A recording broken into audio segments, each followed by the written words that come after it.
Over 70% of seniors with thinning legs don't realize this one thing is destroying their strength every day. It's invisible, it's painless, and it starts years before the first fall. Most seniors believe loss of independence happens suddenly.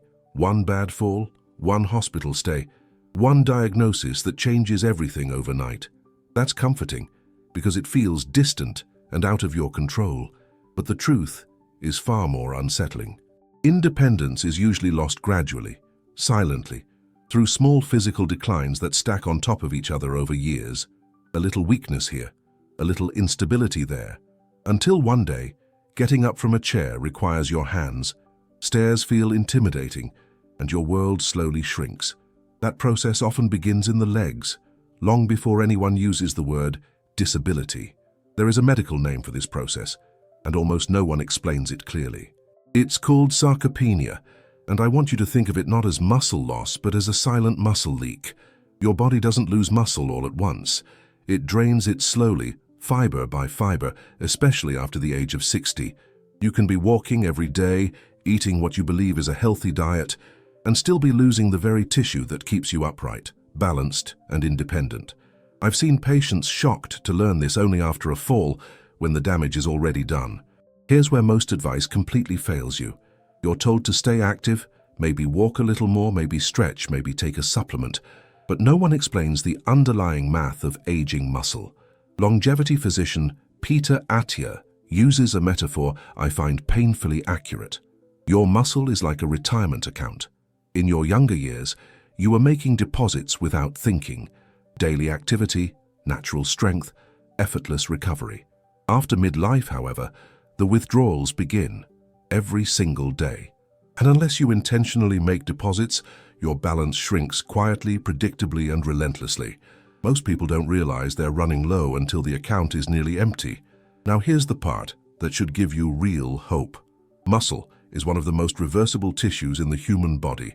Unlike cartilage or certain nerve cells, aging muscle can respond, adapt, and rebuild, even in your 70s, even in your 80s, when it's given the right signal.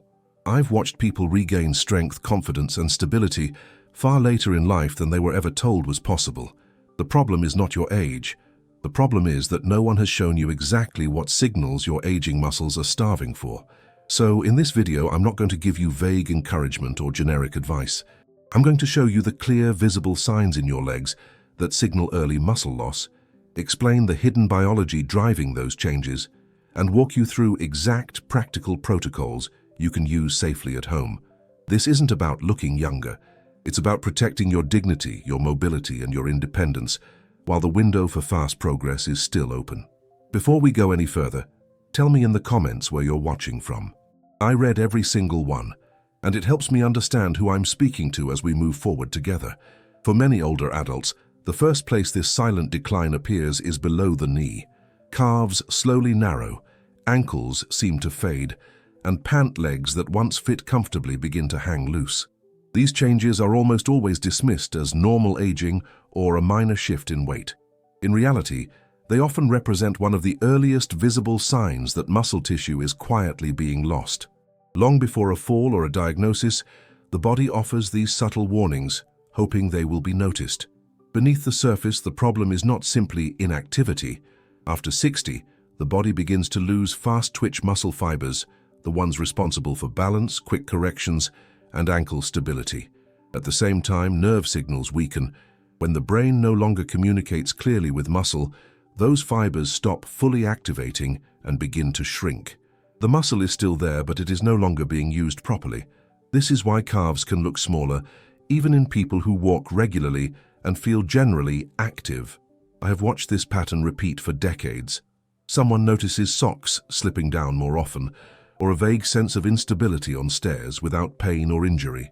The visual change comes first, and functional decline follows quietly behind it. This is why the lower leg is such an important early warning system. When the calf muscles are challenged with slow, controlled effort, the nervous system is reminded how to reconnect. Gentle but intentional loading reactivates dormant fibers and restores stability. Even later in life, these muscles respond when they are clearly asked to work, often far more quickly than expected. As muscle loss continues its quiet progression, the change often climbs upward from the lower leg into the thighs. Knees begin to look sharper, more exposed, as if the padding around the joint has thinned. The front of the legs loses its familiar shape, and the thighs no longer provide the sense of support they once did.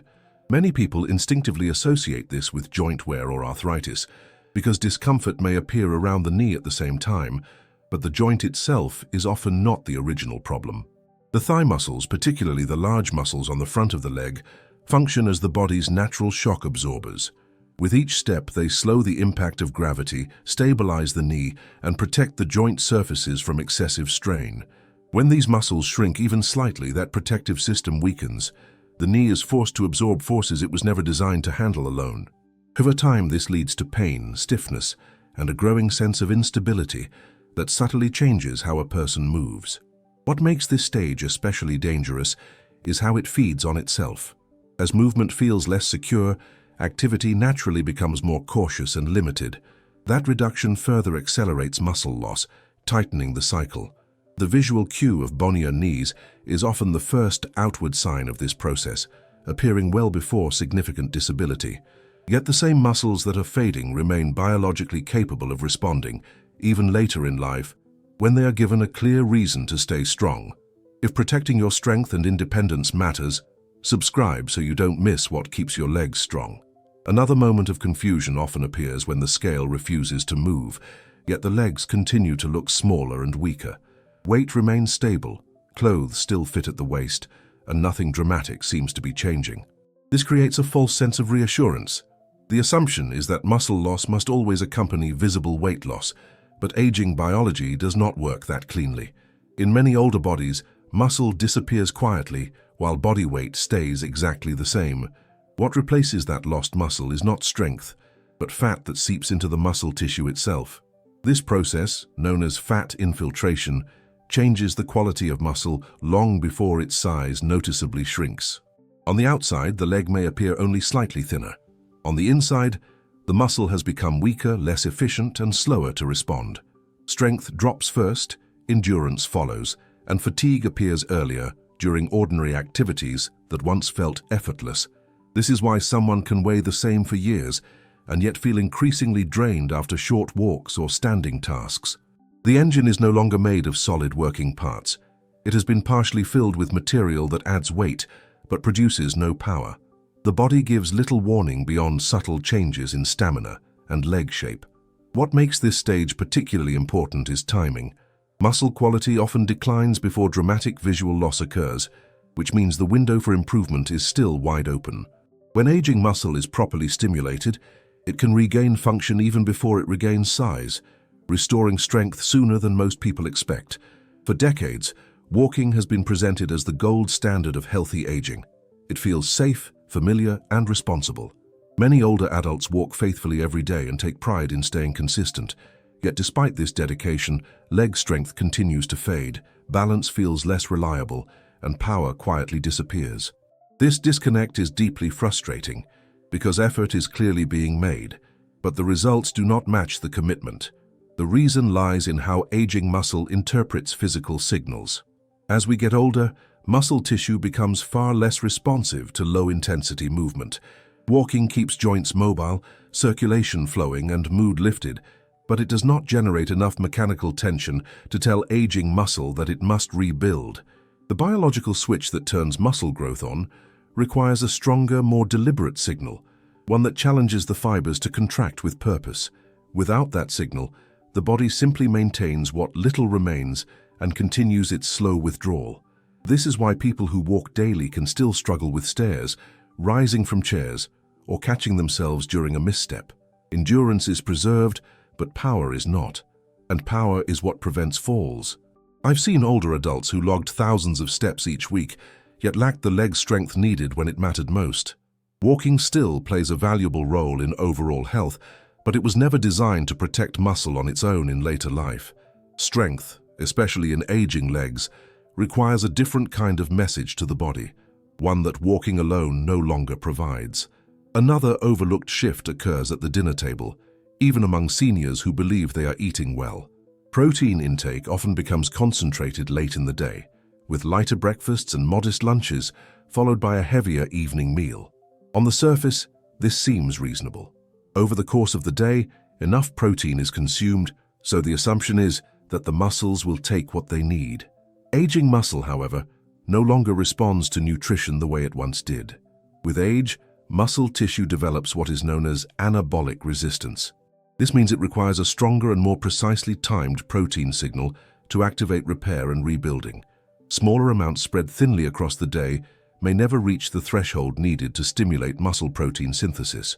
By the time dinner arrives, the body is often more focused on storage and recovery, not construction. The result is that much of the protein consumed never fully reaches its intended destination. This helps explain why some older adults feel persistently weak, despite eating what appears to be a balanced diet. Strength does not improve, recovery feels slower, and muscle continues to fade. The issue is not simply quantity, but timing and distribution. When protein arrives earlier in the day and closer to periods of muscle use, the body is far more likely to interpret it as a rebuilding signal rather than excess fuel. Aging muscle is not broken. It is selective. When the signal is clear enough, it still responds, often with surprising speed. One of the most overlooked aspects of age-related decline is that weakness often appears before muscles visibly shrink. The legs may look the same, yet movements feel slower, balance less certain, and simple tasks demand more effort. Because the mirror shows little change, these early signs are easily dismissed.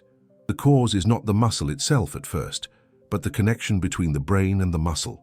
With age, the nervous system loses efficiency, and fewer muscle fibers are activated during movement. Strength drops even though the tissue is still present. Only later does the muscle begin to shrink from underuse. This sequence matters because early weakness signals a stage where recovery is often faster and more responsive than people expect. Falls are rarely sudden events. They are preceded by years of quiet signals, thinner legs, slower movements, fading strength. These are early alarms, not final outcomes. As Peter Attia explains, strength is the currency of independence, and aging muscle remains responsive far longer than most believe.